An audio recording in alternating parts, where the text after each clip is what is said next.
2012 Dodge Ram 2500 with the 6.7 Cummins. Issue with this one, I don't know if I'll capture it on video. This could be a long series. It could be one part video, who knows yet. But basically what's happening is, these, when it's running, they didn't do it now, but earlier I saw it today, these instrument cluster here, this instrument cluster would, the tachometer, all the gauges will go completely whack. Stability track light would come on, all that stuff. So what we're gonna do is we're going to hook up the Max Assist Ultra and read all modules, all codes, and see what's in there. I believe there's a CAN C-bus code. Another shop in the town took a look at it, and I believe they said they had a CAN C-bus code. So we're going to go ahead and hook this up to the truck, and then see what we come up with. All right, so I got key on, engine off. Can tell the computer is online because your OBD light's on right there, so we know that the computer is getting power and grounds. Sorry about the glare. We need to start using the screen recorder in this thing. Maybe I can go like this, and that's not going to make it any better. Let me try to get rid of this glare. Well, it's not much better, but we'll try it. So we'll do a full system scan. We'll identify the vehicle here. All right, I'm back. I had to get my food there. So here's the VIN. We're going to decode the VIN here. God, it's clear so bad. It's a 2012 Ram 2500.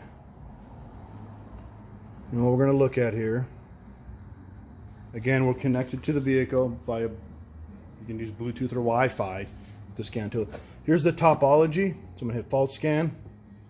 Pin 6 and 14 is going through your central gateway module. This side over here is red, which is your CAN high speed, which is CAN C-bus.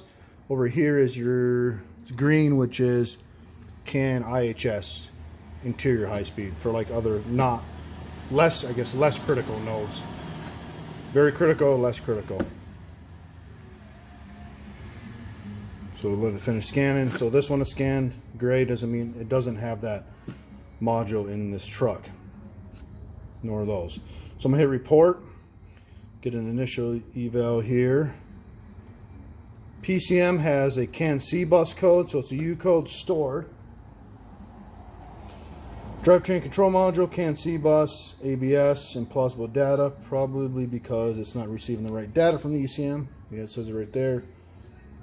And plausible data received from steering column module, steering wheel position sensor, lost comm with IPM for the airbag, CAN C-bus off performance for the airbag, tire pressure, CAN C-bus, lost comm with other modules, with the ECM, PCM, central gateway, CAN C-bus, bunch of lost comms. I'm not going to go through every one of these. And then steering angle sensor, CAN C-bus, wireless control module, lost comm with ABS, integrated trailer brake module, lost comm with ECM, PCM, all kinds of stuff. So obviously this side over here is our CAN C-bus. This side over here is our CAN IHS. That's not letting me click on it.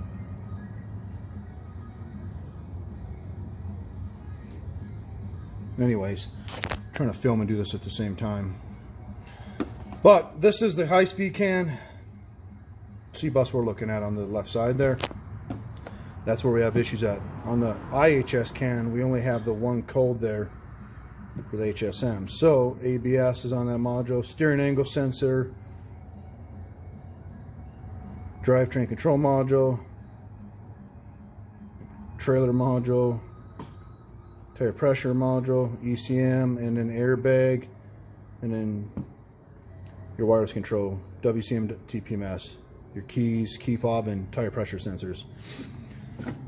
And obviously we have a high-speed CAN issue. So what I want to do now is I want to pull up some schematics and start looking at the bus topology on the wiring diagram, and then we can go from there. All right, before I do that, one more thing. So I did touch in the right spot. Now this is the IHS cans, but again, we're having problems with the CAN-C bus.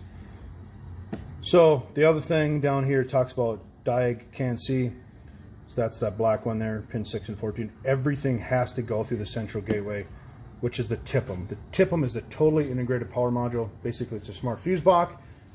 It's the central gateway. They're one and the same, and everything has to travel through this guy to CAN-C and CAN IHS. So now what I'll do is I'll pull up a schematic for CAN IHS, because all the codes that we're having, except this one, all the codes that we're having is in regards to CAN-C bus, because this specific code here, the heated seat, the code for that is not going to be with CAN-C. It's probably like a rear left seat heater circuit, rear left seat heater sensor 1 circuit resistance above threshold. So there's something in the seat, nothing to worry about for what we're troubleshooting here. All right, so I got schematics pulled up, but also what I have hooked up, I have a battery power supply, not a charger, but a power supply, so this can handle up to 100 amps. I got it set to 14.5 volts because I got key on engine off. Since I'll probably be troubleshooting a while, I don't want to kill the battery, because that'll cause other issues, obviously. So I got the power supply hooked up so I can maintain battery voltage while I troubleshoot. If you look at the scan tool, it says we got 14.2 volts. So, and we got this set to 14.5. So a little bit of a voltage drop through those cables, but it's very important to have that, especially when you're programming. Otherwise you could brick a computer while you're programming. Not saying we're going to program on this truck yet, depending on what we find. But, so right here, again, sorry about the glare, but up here's CAN-C bus. This whole schematic here, I'm trying to use the mouse and film, is CAN-C bus. So, if you look up here, right there is the module totally integrated power. That's the TIPM, which is actually the central gateway module. That's the TIPM central gateway module. Central gateway module is inside of this guy. So everybody has to go through this guy, which is up here. So now,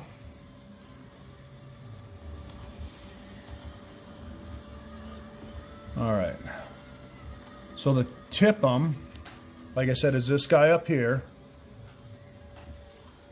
And on the vehicle, the TIPM is right here. Totally integrated power module. Basically a smart fuse box, but it's got the central gateway module inside of it. So, if you start on the left side here, first off, you got a data line connector, DLC. Pin 4 and 5 is your grounds, 16 is your power, and then 6 and 14 is your CAN high and CAN low. They come up through here, diagnostic CAN-C, positive, negative. So that diagnostic CAN-C is that black one there, which is that right there. So when we scope this, if we scope at the DOC, I would imagine we're not going to get any waveforms until I communicate with the scan tool. To check the bus accurately, you have to go past this and get up in here to check the bus. But what I want to do now is, so since this is a diesel engine, this damn glare, is this right here, diesel. So what I want to do is look at these modules. First off, ABS module. There's a code in there. Well, if you look in here, let me find it.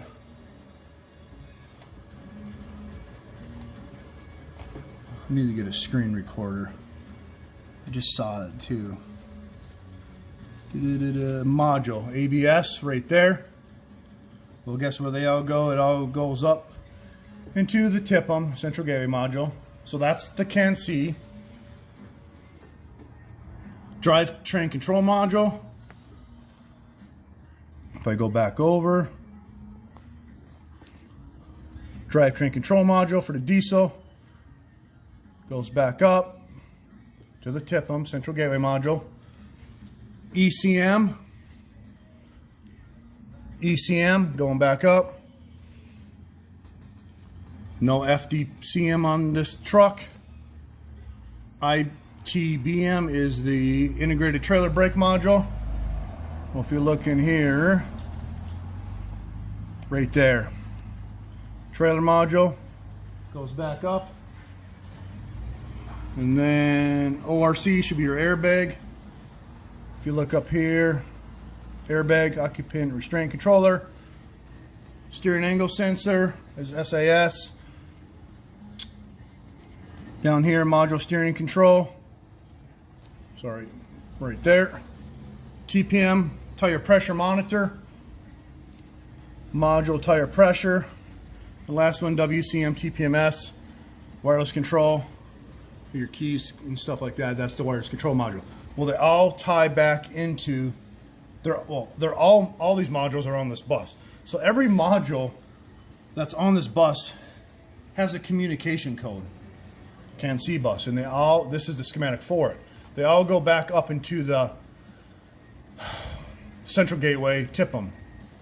On newer Chryslers, they'll have a star connector. We can isolate them. On this one, not necessarily. The only way you can isolate gets to this junction block, isolate these modules compared to these modules. So what I want to do now is I want to hook up the oscilloscope to it and show you some waveforms. Alright, so now what I'm going to do is I'm going to exit out of the scan to a program.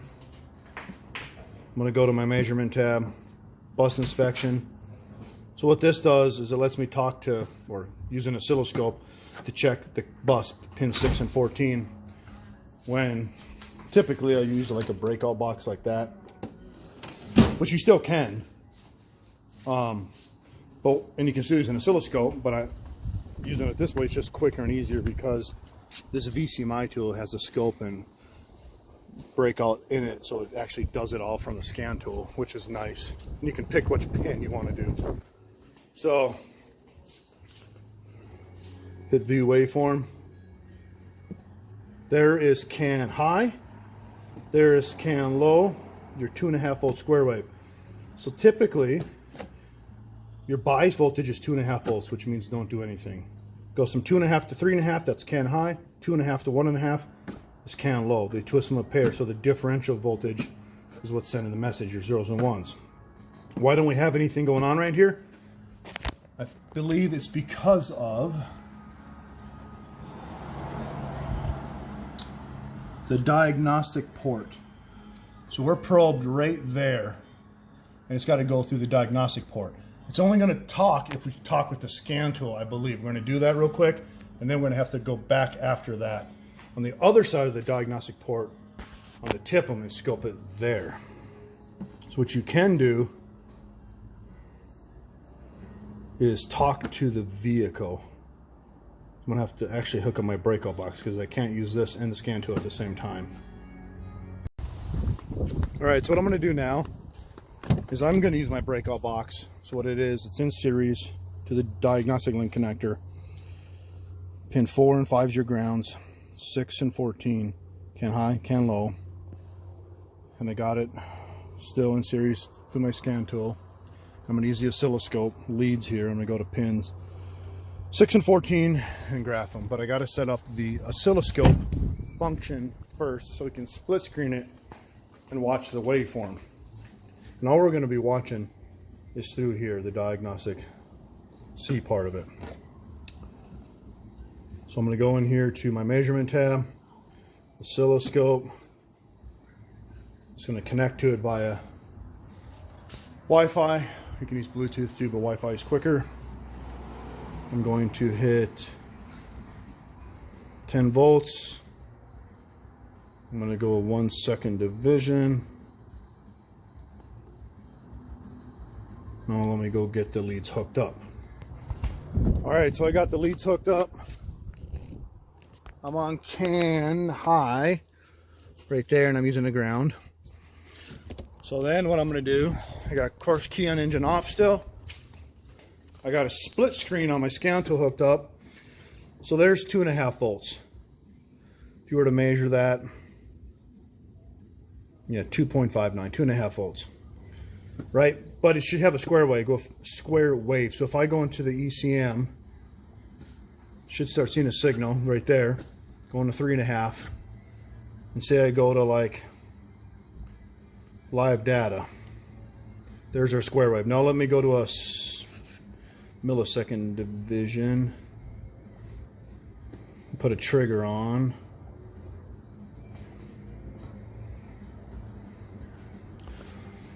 So I'm reading live data, and I got a good square wave. I got square or can high. And what I would look for is a corrupt message in here. You could zoom in on all this, like if it was shorted to power, shorted to ground, but I don't right now. Granted, it's not running either, and this is just a diagnostic can part of the circuit, and we need to get over here. Why am I doing this? Because, well, I just want to look at it now the way it sits to show you what a good waveform would look like normally. That's can high. Now I'm going to go switch it to can low. Alrighty, so all I did is I moved it to the other pin on the breakout box, which is right there, pin 14. Can low. Still reading live data with the scan tool, still split screened. There's can low, which is a good message there. So basically what this is, it's me talking to the computer. This is your zeros and ones. That's your messages there. So that's me talking to it. But, of course, if you back out of this, and get play there, turn the trigger off. Just go to a back 1 second division. Kind of easier to view.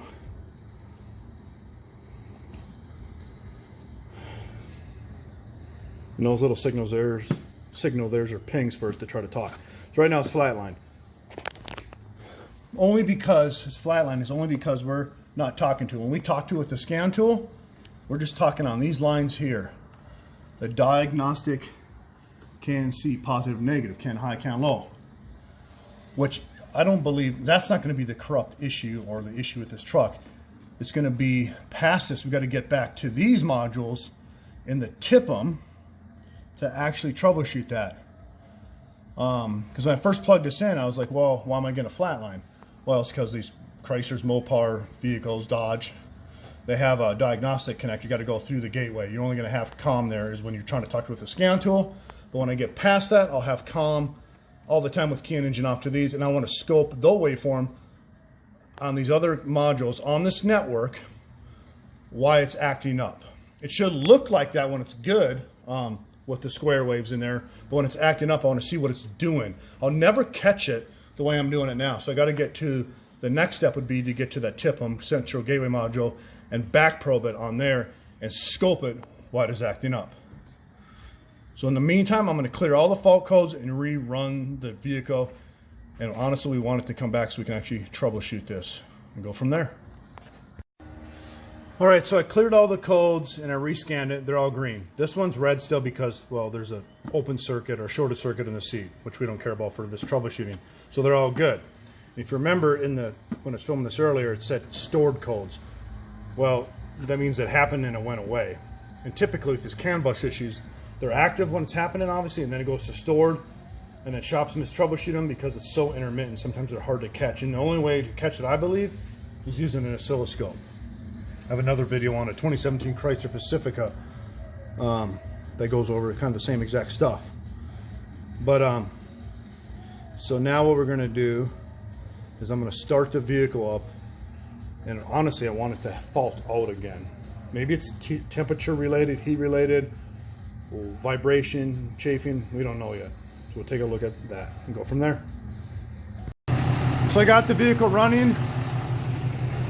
I rescanned it. It's scanning, finishing up. Seat module. Don't care about that one. But look, everything's green. Everything's passing right now, so there's no bus issue. So what I want to do is I want to unhook everything. I want to take this thing for a drive, hit bumps, or just drive it, and we need it to come back. And when it does come back, we want to have our scope ready to go at the back of the TIP'em central gateway module and scope that bus. All right, so we're in the truck. We're going to drive around. I'm using a smaller scan tool now, just for it's more convenient to drive around. Evan's helping out. He says it's his scan tool. So it does the same stuff. Well, as far as the software diagnostic stuff. So we're gonna go ahead and pull up this vehicle, and then we're just gonna drive around. And what we wanted to do is we wanted to fault out. We want this instrument cluster to go haywire, all the lights that come on.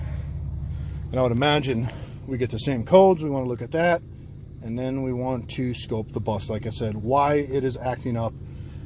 And then we'll see what the waveform looks like. Depending on what it looks like, we can unplug each module independently from the TIPM central gateway module and find out what module is causing the issue and or wiring issue. You know, if it's short to voltage, short to ground, we definitely need it to act up again.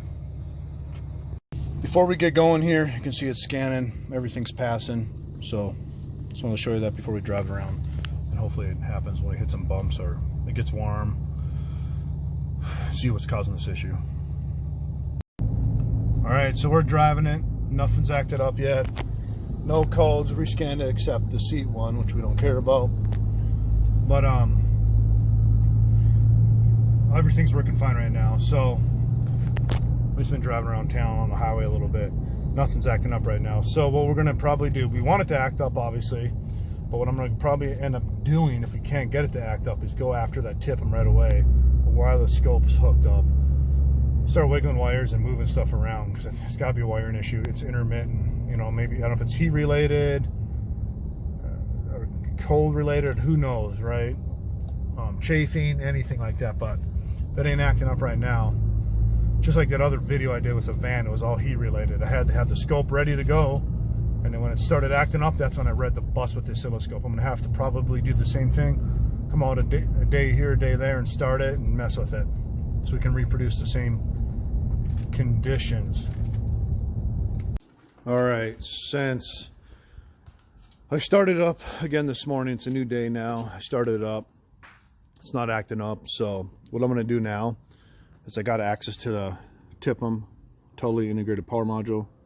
The central gateway's inside of there, and I got my oscilloscope hooked up. Well, set up, I got to hook it up, and I'm going to use the Maxisys Ultra over there. And what I'm going to look for, what I'm going to try to do is right here on the schematics, the engine computer, these two computers, engine computer and the module drivetrain control, go up to connector 1 on the TIPM, can high, can low, and then the other side goes to connector 7, can high, can low, for all these other modules. So I want to scope that and see what my square wave is, and we don't even have to communicate with the scan tool to see that square wave. And then I want to wiggle these wires while I'm scoping and see if something falls offline. And that'll at least tell me that this wire integrity to the TIPM is good, because I'm looking for the most suspect, right? And that's would be the most suspect to me. Now it could be these other connectors in here, but they're pretty protected. I mean, you get down to the engine computer's on the side of the block, so we'll look at that. But that's what we're going to do. So connector 1 on the TIPM, going to service data.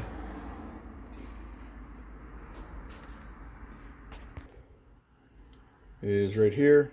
Connector 1, I'm going to open that up.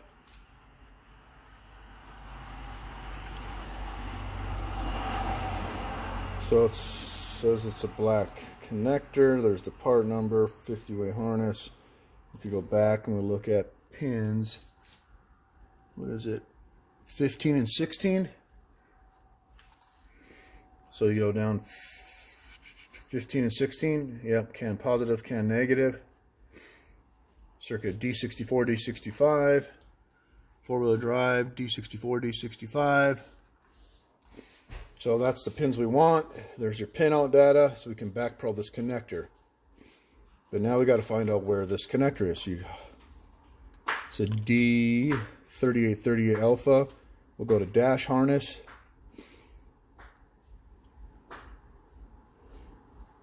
I'll go to dash harness again.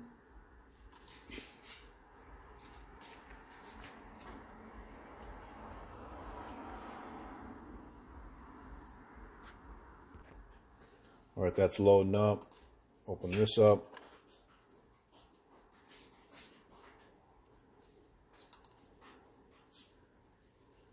Yeah, that's not the right one I wanted. Hang on. That's not the right one I wanted. It's still loading.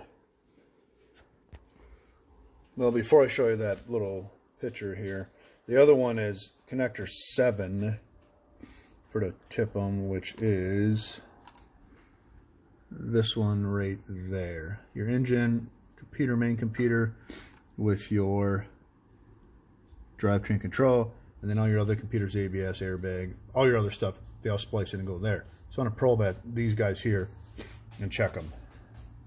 And that's connector 1, connector 7, connector 7, pins 28, 29, 28, 29. Can high, can low. So we're going to take a look at that. Alright, so for both those connectors, I'm going under location views for the tip-em.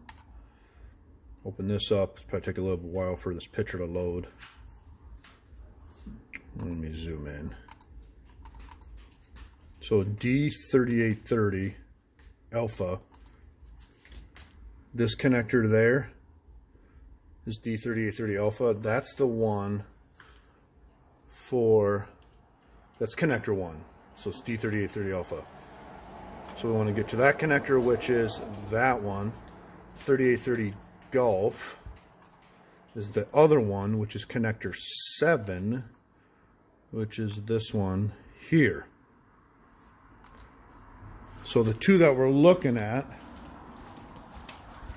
that we want to scope, I got a piece of wood support in this so we can still troubleshoot it with everything hooked up, is this one here.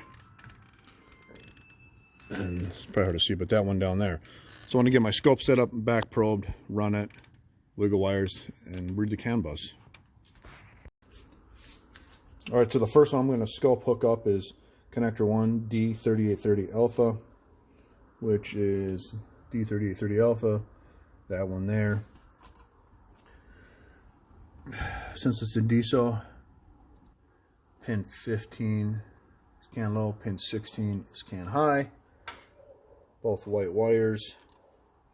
So you go down here, 15, 16, CAN low, CAN high. Both white wires, 22 gauge. There's your isometric view. Shows you the pinout.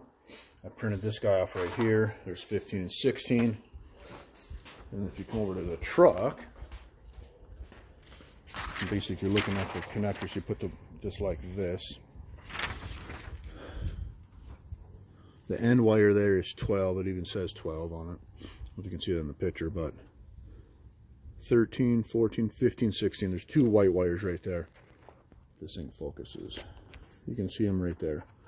That's CAN high, CAN low. Those are the two wires that are going right to the ECM. We should have a square wave on those.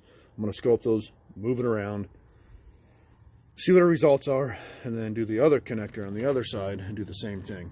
Not saying we're going to find it that way, but it's just a check we need to do to troubleshoot this intermittent condition.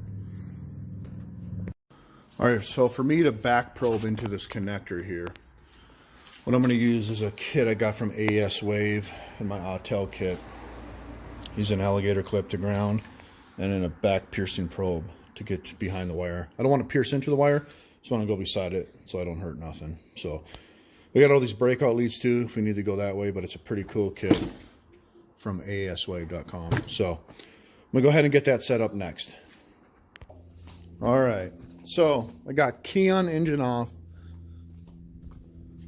my black lead going to battery ground, red lead going to, I believe it's CAN high, the number 16 pin, and then I got, like I said, key on, engine off. I hit play, so I can, there's the waveform. So I can freeze that. It's a good waveform. Your bias voltage on this, the bias voltage is 2.5 volts. And it's going high. It's not going to be perfect. Yeah, 3.9 volts. So that's the message there. That's CAN high. I'm gonna slow this down. Actually, I'll put a trigger on maybe. to repeat. Let's go a little bit slower here. So that's can high, which is good. And then can low will be the other wire. We're just going to the side of the wire so we don't hurt nothing. Sorry about that. There's can low.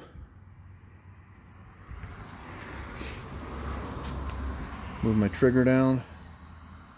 Let's go in the opposite. 2.5 bias still. Yep, 2.55 to roughly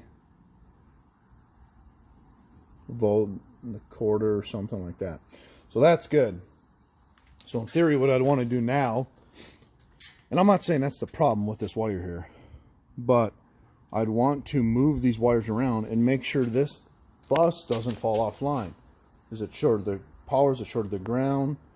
Is the bias voltage good? It is now, but that's how I want to catch it. We do that for this connector 1, and we do it for connector 7. If we find something, awesome. If we don't, then we're going to have to go down the line and find out what is going on.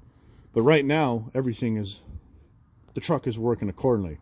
If it wasn't working accordingly, the dash was going all, haywire, and there's all those U codes and CAN C bus codes. If they were all in there acting up, this is exactly when we'd want to scope it. We want to catch it with this, so then I can determine from this waveform what is going on. And then I can start chasing modules and or wiring to see what is actually happening. Alright, so I hooked up a second channel. You can do up to 4 on that one. I piggybacked my grounds there. So I got can high, can low off the engine computer. And you can see here, if I freeze this,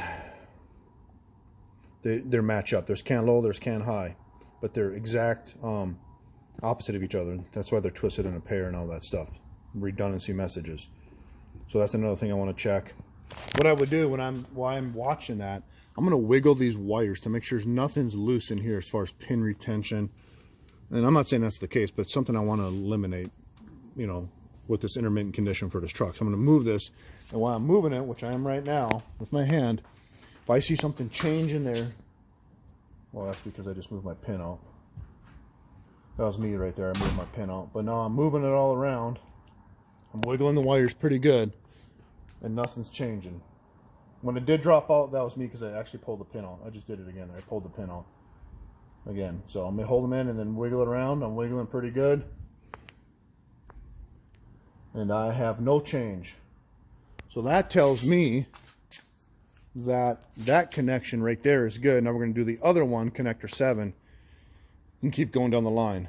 Whether it's a pin thing, vibration, maybe it could even be heat related. We're not going to find it until it gets real warm, or cold related, or something like that. So like I said, ideally we want this truck to act up right now for the next day or two. I can keep starting it randomly, and once it acts up, I'll have this already set up, and I just boom, I capture the waveform, and then I can see what's going on based on the waveform. If it's going high, it's short of the voltage. If it's going low, short of the ground. If the bias voltage is off, more likely to lose pin connection or a corrupt module or something. I would think it's a wiring thing, because if it's a corrupt module, would be doing it all the time. So we'll continue to troubleshoot. Alrighty, I'm doing the same test while it's running. I'm going to wiggle the wires. I'm wiggling them and I got nothing. No change. I'm also looking at the dash there. Everything's good. Everything's online. Everything's reading correctly. Just another test we're doing. Alright, so now what we're going to do, we're going to go to connector 7, which is that guy right there. Was it pin 20? I can't even read that far. 2829, connector 7.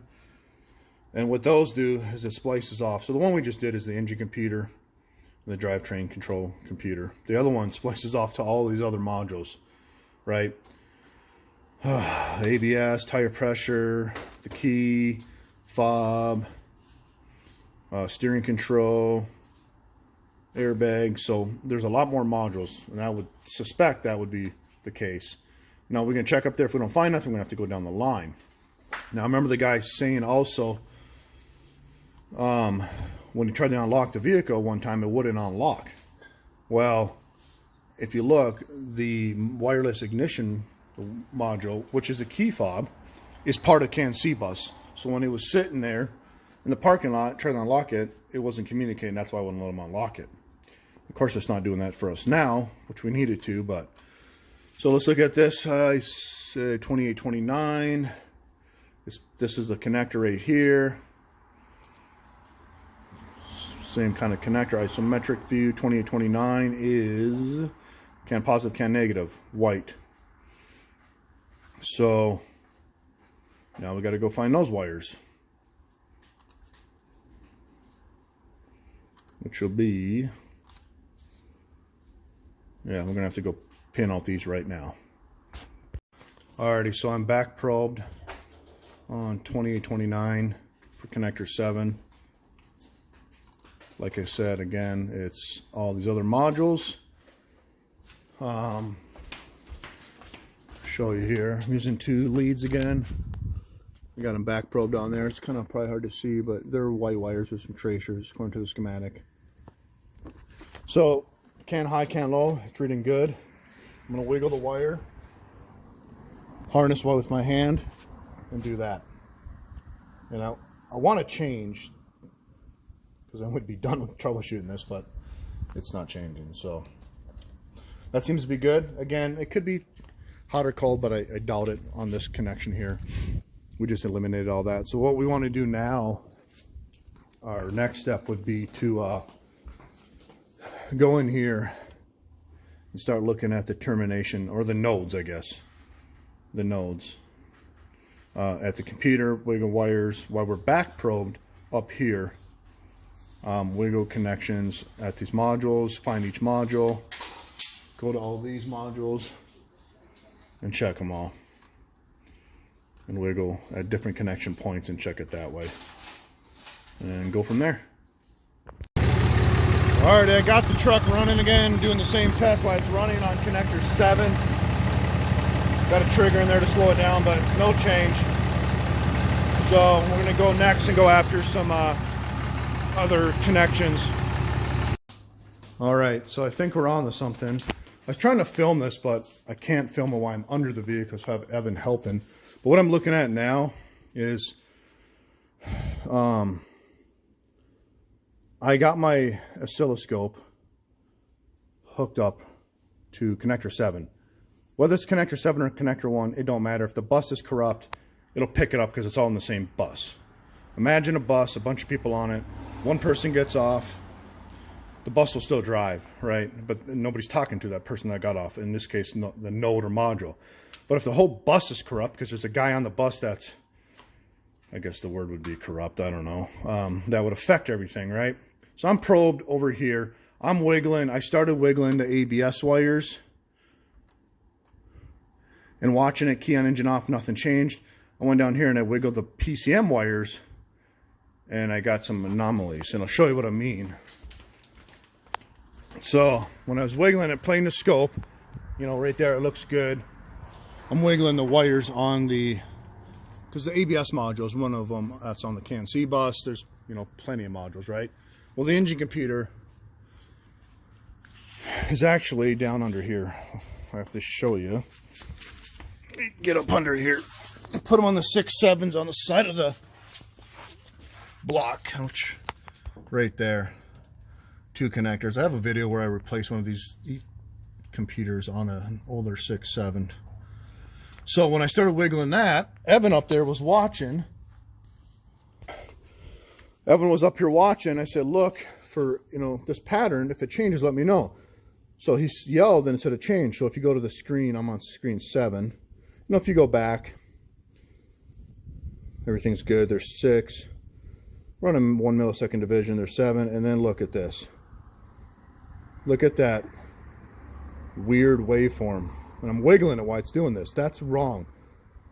And then start doing it there and it gets all screwed up again. The message is all, then it goes back to normal. So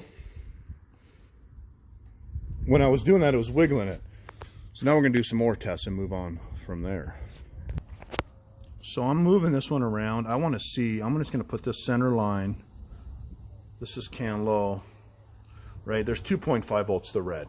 That's the bias voltage, and it goes to low. But then it drops way down the bias voltage, and you get this sawtooth pattern. So if I measure that, the bias voltage is down to, well, 0. 283 millivolts is, we'll just call it 0 pretty much. So if I hit play again,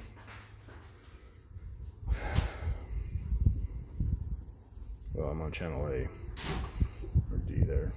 There we go. So I'm going to wiggle it again and do it. Maybe I'll try to have Evan film while we do this, but it's working good. Key on, engine off. But when I'm wiggling that wire, it's doing all that crazy stuff. And I imagine when we're wiggling it when it's running, you're going to lose comm to a bunch of modules, and the clutch is going to go crazy. It's not right now because, well, everything's working accordingly. But I'm sure there's probably maybe some codes in there. We just got to do it longer. All right, Evan's recording. Key on, engine off. Pattern's good. Evan's going to let us know if it changes, right, buddy? Yeah. So I'm going to get under the vehicle and start wiggling. Let me know if it changes. Okay. It changed. It's changed. It changed? Yeah. Can we go back to normal yet?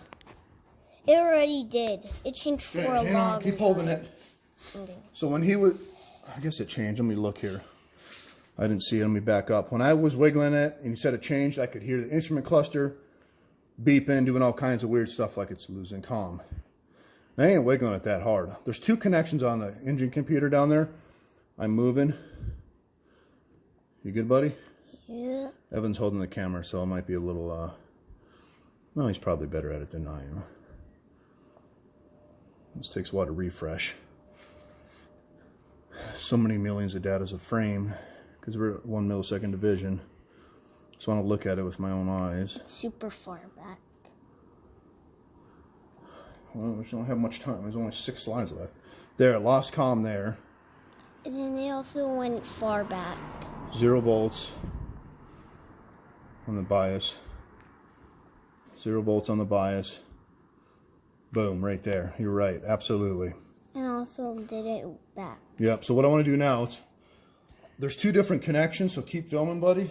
Okay. There's 2 connections. I'm going to do the first one. Let me know if it changes. Listen, let me know when it changes again so I can determine which connector it is. Okay. Okay? Yeah.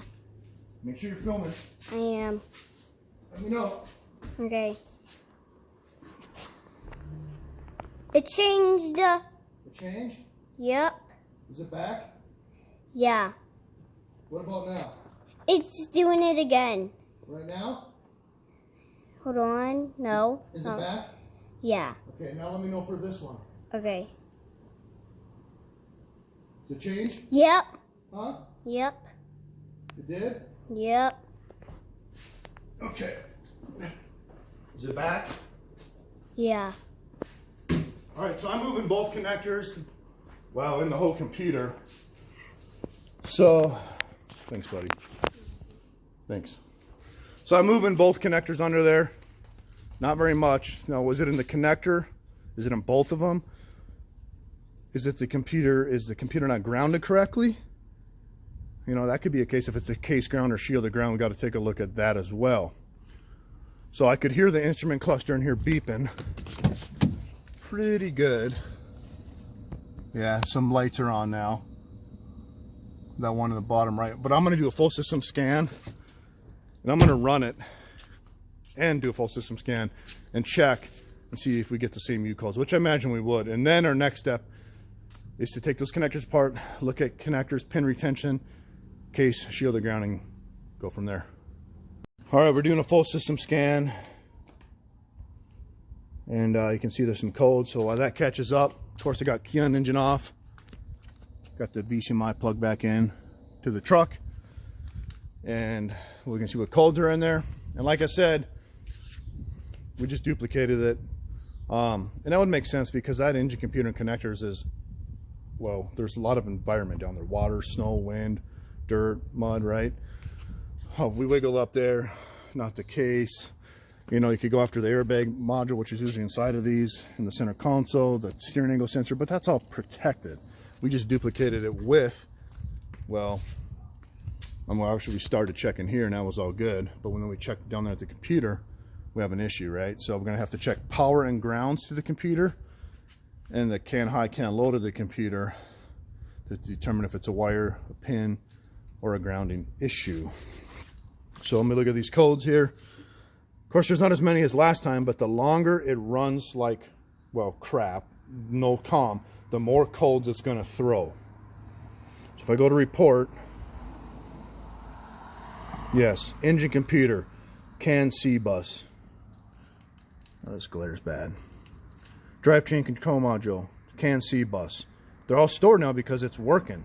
Steering wheel position, internal, stored.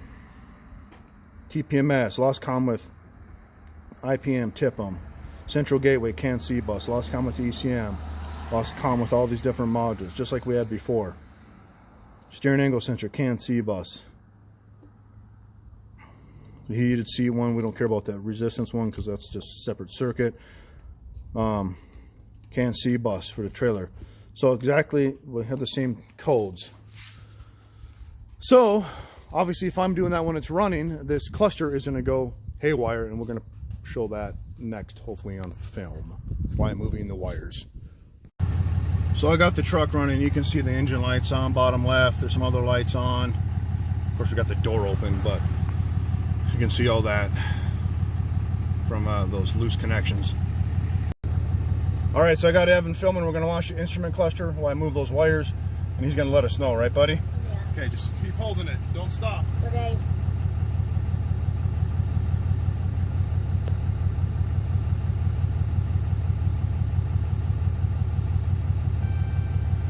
They're moving. Dad, they're moving.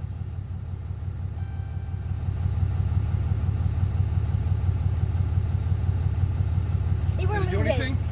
Yeah, this one was moving. That one right there was moving. The one on the left, RPM. Yeah. Perfect. All right, we're going to do it one more time here. Evan's filming.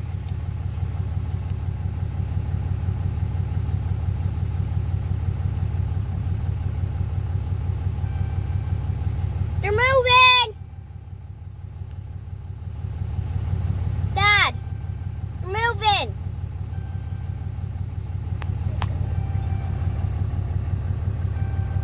Dad, they're moving! Move. Yeah, they Did? Yeah. Perfect. All right, so that last little bit there, you could see it moving again. And the bottom right of the instrument cluster, the StabiliTrak stuff was coming on and off. So that's absolutely the problem. And I'm moving those wires. We can do another scan here. There could obviously the same amount of codes. There could be more, but it's gonna be all lost comm codes. So what we got to do now is, well, we got to pull up more different schematics now. We found the module on the bus or connection that's causing the issue, but now we got to pull up power grounds to that module, verify all that. Like I said, check the connector, pin retention. Obviously, it's only 2 wires that go to that module for can high, can low, and there'll be a handful, I don't know, 3 or 4 powers and 2 or 3 grounds. Check all that, because if you have a bad ground or power to that module, it'll cause issues as well. Oh, one other thing, I didn't show it on video, but I checked it before. On the bus, there's can high, can low. So if you check pin 6 and 14, which is can high, can low, you should have 60 ohms across the bus, because there's 2 termination resistors. Imagine that right there. Well, I'm not going to use that for an example. Imagine the engine computer is a termination module and an ABS is a termination module. They each have a 120 ohm resistor in each of them. They run them in parallel and you get 60. I checked that across the bus and I do get 60 ohms. So the termination resistor inside of those modules is good. We have a power ground or a loose connection issue with the can high, can low. Now we know where we're working at. So we duplicated the problem, which is good. So report again. Can C bus, impossible data, lost comm, can C bus, lost comm, can C bus, Yeah, same exact stuff. So if we clear all these, because they're all stored, of course, it's going to go back to green because it's talking right now, because whatever position that's in, it's making good connection. So this will probably be part 1 of this video. And then we'll part 2 will be digging into it farther and trying to fix the problem.